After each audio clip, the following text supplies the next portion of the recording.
थालीभरि माछामा कता खाम के म त यो थालको भएपछि म यो खाने है ओके ड्याडी ओके आज मेरो मुटुको टुक्राहरूले के खाँदै हुनुहुन्छ माछा माछा कसको फेभरेट हो छोरी त्यसैले पनि राखिदिउ ड्याडीलाई दिन्छु कि म ड्याडीलाई माया गर्छु म कति माया गर्छु ड्याडीलाई ड्याडी खानु ल मिठो गरेर थ्यांक यू छोरी वेलकम माछै नरुचाएर होइरान कि मेरो छोरीले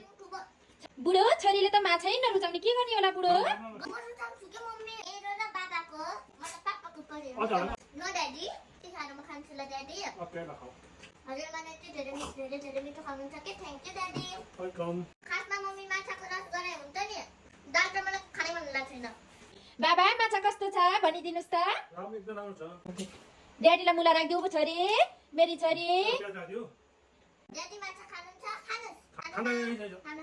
त खादिन कि ड्याडी हजुरलाई पनि खुवाउँछु कि मैले छोरीले त माछै नरुचाउने बुढो हेर्नु त कति थोरै राखिसिन् छोरीले